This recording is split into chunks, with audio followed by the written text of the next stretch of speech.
Hello and welcome to day 16 of your quest.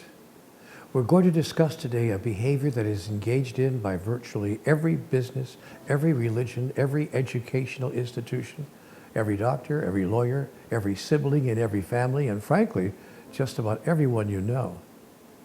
It's surprising just how widespread this behavior is, given the fact that it never produces happy outcomes for hardly anyone involved. Here's the guidance for today that helps us to capture the essence of what we want to explore. An awakened species never competes. Humans in an unawakened state are often in competition with each other. Competition became a staple of human behavior in the earliest days of human experience, and for a very simple reason. They didn't see that there was enough to be happy, enough to be content, or even enough to survive. This was a mistaken notion, of course, but primitive humanity had no way of knowing that.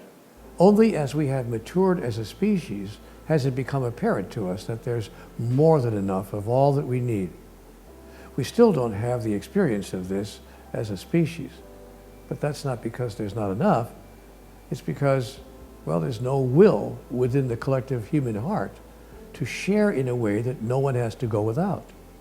Where there's a will, there's a way. Where there is no will, there is no way. But in the earliest days of our time upon the earth, we didn't know that there was enough. It looked for all the world to us that there was simply not. So we began to compete with each other for the stuff of which there's not enough. Those competitions go on to this very day, as we all know. And come to think of it, the reason today is the same as it was back then. I said just a moment ago that as we have matured as a species, it's become clear to us that there's enough of all the things we need to be happy. But you know what? As I think about it, I realize I was wrong. Even today, human beings live under the illusion that there's not enough. We've actually created the experience of insufficiency in the space of sufficiency.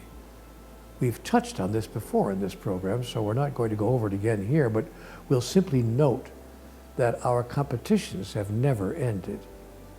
Competitions for money, our competitions for power, our competitions for resources, our competitions for love, for sex, for members of our group, our competitions for just about everything.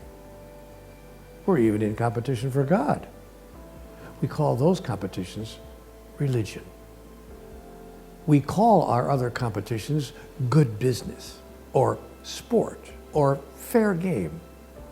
But whatever we call them, this behavior creates winners and losers. And when what the losers are losing is their dignity, their equal standing, their equal opportunity, or their very lives, it no longer feels very much like fair game. In fact, it feels like just the opposite. Nevertheless, humanity continues its competitions. It's another one of those behaviors that don't work, but we just do it anyway. We just keep on doing it. What would serve us on this planet is to create a new definition for winning. In a society of highly evolved beings, the definition becomes obvious and simple. Nobody wins unless everybody wins. We talked about this on the day that we explored the concept of ownership. It's even a bigger part of this conversation, because the whole point of competition is to create losers.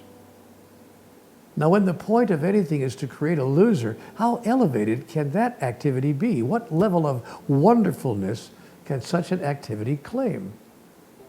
There are those who would say that the purpose of competition is not to create losers, but to create excellence.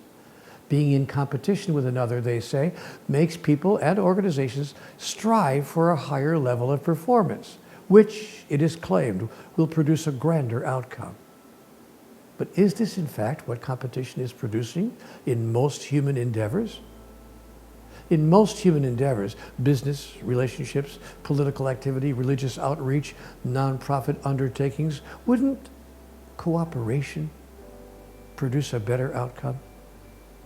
Wouldn't it produce the best outcome of all? Of course it would. That's patently obvious to anyone who looks at it honestly and objectively. That's why in highly evolved societies, There is no place for competition. There's no place for any activity that produces what is not so good for some in order to produce what is very good for others. It either produces what is very good for all, or it doesn't happen. Competition is understood in human terms to be a rivalry that arises whenever at least two parties are striving for a goal which cannot be shared. And so, where one's gain is the other's loss. In a species that is fully awake, there's no such thing as a goal which can't be shared. That's because in a species that's fully awake, everyone understands that they're all but individual expressions of the same single being. Humans have still not come to an understanding of this. Therefore, they find it quite easy to do to others what they would never want others to do to them. Hence, competition feels perfectly okay. Even ruthless competition is embraced as part of our society, even if it does produce big-time winners and big-time losers. This is so often called a zero-sum game, but it's no game at all to those who wind up with the zero. It's very often, as I said before, a matter of survival. And this leads to the question, what would happen? What would occur if we gave up all forms of competition and replaced them with cooperation in working toward a common goal? Such a radical notion could change everything on earth. It could change everything in one's own household. Conversations around the breakfast table could be changed from a battle of words to an exchange of ideas, could shift from being an effort to win the point to an effort to win the heart of the other.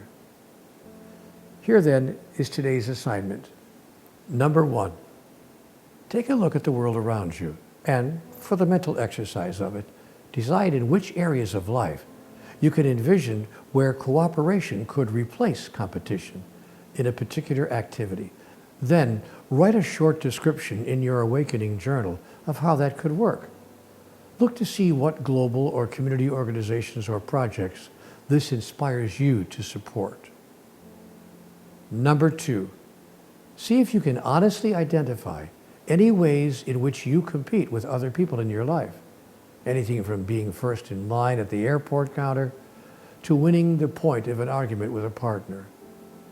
Notice what, if anything, you have gained and what you have never gained from these little competitions. Make a note of this in your awakening journal and decide whether the competitions have been worth it and what it would take to stop falling into them if you chose to, and what the result would likely be. Number 3, wherever you go today and whatever you do today, repeat the following 5 words in your mind over and over again. I don't need to win. I don't need to win. I don't need to win. And I'll see you next time.